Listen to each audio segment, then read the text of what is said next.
Hi, this is Scott. Welcome back to another Hollinger Team video blog. This video is basically a question that keeps coming up over and over, probably will for a long time to come. I've put out some other videos in regard to it, and that is the question of the Zillow Zestimates and Zillow's presence on the internet and some of the things that information and services that Zillow provides.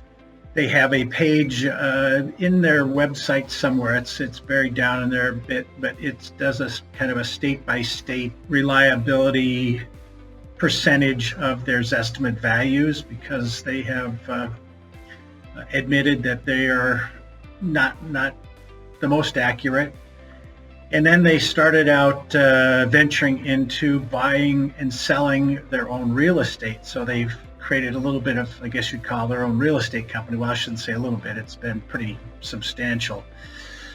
And the idea was to use their valuing algorithms for valuing homes to make offers to homes that would contact them with a feature on Zillow saying, buy my home type thing. And the business plan there was to buy these homes at what their computer generated values had told them they would worth, and then anticipated appreciation, also any cost to make improvements and sell, etc. And so they've been at that for a while, but this fall they made an announcement they were going to basically put it on ice until the end of the year. And just analyze what was going on. And I think part of what they were looking at was, on average, one resource I had said that they were losing about $80,000 a house on this purchasing and reselling enterprise.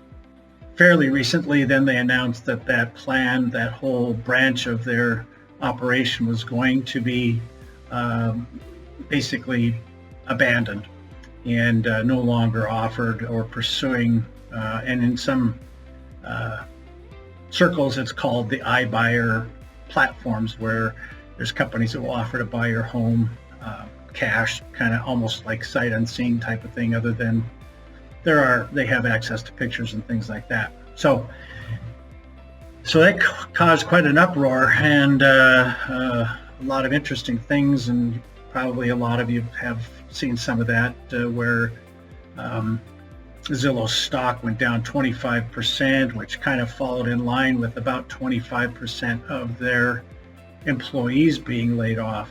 So quite a bit of turmoil in Zillow.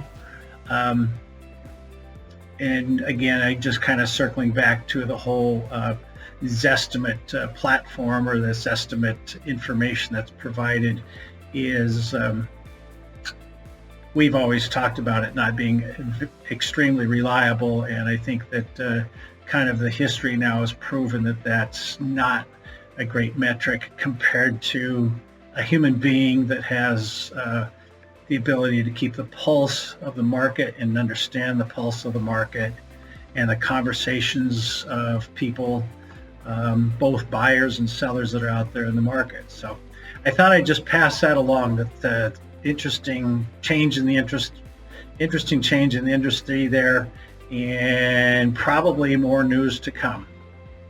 Hope this was helpful and interesting. If you have questions about that, feel free to reach out. If it's something you'd like to pass on to your friends, please do so, and please subscribe to our channel. Thank you very much for viewing.